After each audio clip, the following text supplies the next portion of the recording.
Okay, one of the first things we want to do here is hook up the TV to our mounting bracket up there. You can see the V shape, so it goes in and doesn't slide out. And of course that's going to go right into the back. That slot's going to fit right in there. Now I just took a picture of it to show you, but here's all your plugs on the side. Tilt sideways with me, guys. There's everything you need right there. And by the way, here is the earphone plug.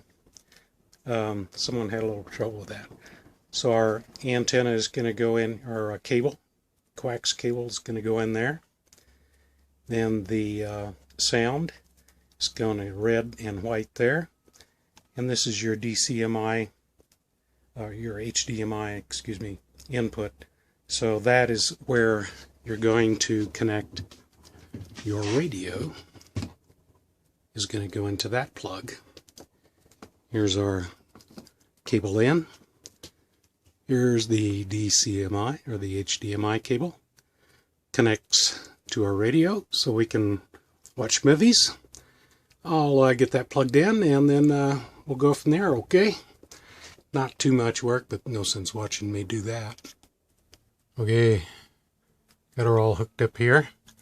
And the one thing I did want to point out, this is your audio in, your audio out. There's a red plug right there. You can't really miss it. So red goes to red, white to white. And this one goes to your speakers. So if your speakers ever quit working, you might want to check that just to make sure they're in there okay. So we're all hooked up here on this side. I've got my cable down here, or my power cord, excuse me. Now, this is 110 volt, so regular house, normally it would go in right up here, right? Right there. But I don't have any 110. I'm connected to nothing except my solar and batteries. So what I'm going to have to use is my ever trusty, and that's why I bought it. It's a little 12 volt cyber power charger inverter, and it will let me excuse me, terrible there. You can see I can run a USB port off it, or I can plug in my TV. So that's going to go right into our charging outlet here. Regular old, excuse me, there we go. Just plugs right in there. Now it didn't come on, there's no power yet because I haven't plugged in my, I haven't turned on my battery. I've got the battery disconnect switches off right now. But I have two batteries full of power because I have my solar hooked up. So we'll do some little TV in a bit here, okay? Let me get a few more things, point out a couple things, and then we'll go from there, all right? So I did come out just to check my solar, and you can see I have 13.7 volts. It's reading my battery. Everything's connected, so it's doing a trickle charge to my battery, so we have plenty of power. And we're going to be able to watch TV out here with sun like it's coming in right now. No more battery power than that TV uses. I could sit in there and watch TV all day and the battery will not drain. Now something to point out here, and I did it the first time I got my camper, is you're going to notice you have a cable and satellite plug here. And guess what? I thought, they don't make any difference, they're coax. I didn't look at this very carefully, and I plugged in my cable here when we were at an RV park. And guess what? That didn't work with the cable. You have to use the one that says cable. Okay? So just a little lesson learned the hard way there for me. Okay? Let's go get this thing hooked up. I'll go ahead and turn on the house battery here. And something I wanted to point out on this too, if I can show you.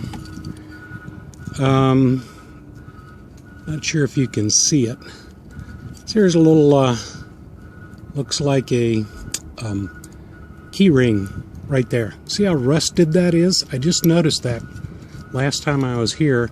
So I took a twist tie and twisted that in to make darn sure I do not lose this house battery disconnect switch. In fact, I'm going to order one more just to make sure, because if this thing ever fell out, it will be in the off position when it does. I don't know how to turn this thing back on without it. Okay, just a little tip for you. So let's get that baby in there. And got it turned on. We now have juice to the camper. There's something else I did want to tell you just quickly about that. We talk about parasitic drain, and I'm not sure if you can see it. See that radio? The little mute switch? That's red now. Before that was off. And you can see it's displaying maybe the station. This radio's got power to it. It's using power. So if you think just because everything's off you're not using power, guess what? There's parasitic drain going on in your camper, because there is voltage running to different things, whether they're in use or not. Okay, let's get this little baby fired up here. All right, I'll put in my plug. I put it in upside down, but it doesn't really matter. Can you hear that? There's a little motor in there with a fan. And let's get our TV plugged in. There we go. And I got power on the TV now. So let's turn this thing on. I found out this remote, you've got to point right at that silly light right there if you want it to work. If I point over here, it doesn't work. Now, I'm probably set up with air right now on the air versus cable, because we rarely ever used our cable at all. So I probably left it on air. So let's let this thing get going here and boot up. So what we're going to do next now is, you see I don't have any pictures going on here. So we're going to go to the menu button on our remote. Going to hit menu, and you're going to get a menu up there. We need to go over to the right, so I'm going to use, I'm going to keep showing you this, right arrow key, down arrow, enter. Okay? We're going to go right. Oops, I lost my menu. I goofed around too long. Hit my menu again.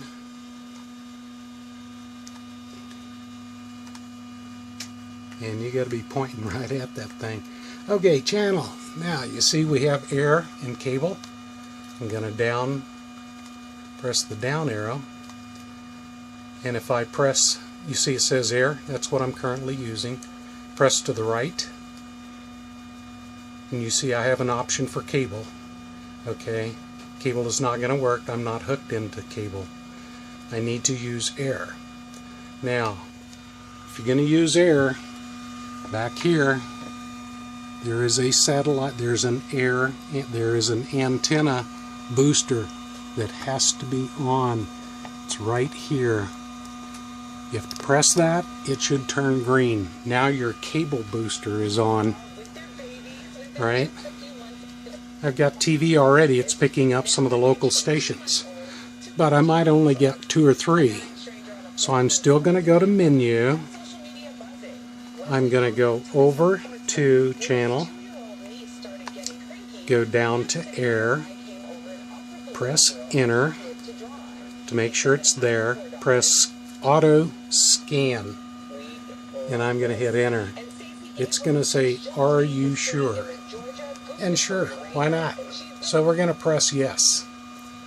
Now this is going to go through and scan all the TV stations that this antenna on top of this roof can pick up. This could take up to a minute and a half, 2 minutes. Could take 3 minutes. So we'll come back when it's through, okay? Okay, we're getting pretty close to the end here. So it said 72 channels. So now we have pictures. Now you can go ahead and use your remote just like you normally would, channel up and down. And there's one on here for C list. Oops, get a point right at it. So it'll show me all the channels, and you can move up and down through them and find what you want. Now, if you get a really fuzzy breakup channel, there's something you need to know on the antenna. Now, your antenna, if you have this style, is located up on the roof, and that antenna is a directional antenna. You're going to turn it. I don't know if you can see it, but here it says rotate for travel. So you push in and turn it all the way to the left, the direction of the arrow, when you travel. To scan, we're just going to push up and let it loose, and you'll feel it start turning around up on the roof. So what you're doing is you're going to turn that a little bit until you get better reception for whatever you're watching over here. So these are the little El Cheapo Winegard antennas. They're really not worth a whole lot. They'll bring in a few channels depending on where you are. Probably here in Denver or our area, I got a lot of channels. So when you get ready to travel, what you're going to do is push up on that knob and turn it all the way to the left until it clicks, and you're good. So I hope that helped out a little bit. Just be sure, if you're going to watch air, use your antenna. You have to have that booster on to pick up any channels at all. And by the same token, if you are plugged into cable and that switch is on, you will not get one cable channel. And you're going to wonder what the heck is going on. Just make sure that that antenna booster is off. Okay? So you should have no troubles. You can go right in and plug in the cable, watch TV just like you did at home. And I hope this helped out a little bit, guys. I know there's some confusion about it, but remember too, you got a manual. Oh, I did want to mention about the antenna thing up here, because this is really beautiful. Antenna for, or not antenna, I'm sorry, headphone. Plug your headphone in right there. Let me go underneath. Check out my headphones, guys. Guess what? I got one with a long cable. I'm going to say this is at least maybe a 10-foot. I can come over here and cook supper, keep the antenna, the headset plugged in, earphones. I can sit over here on the couch, prop my old feet back up on the thing, and watch TV. It's absolutely beautificus, because the wife can be over there sleeping in the bed. I'm over here not disturbing her at all, and I can crank these earphones up and just enjoy. So this this particular is a Sennheiser brand. They weren't $10 maybe, and they're fabulous. I can control the volume through the TV remote control. Don't have to mess with it, and it's awesome. Just wanted to throw that in. It's a bonus, guys.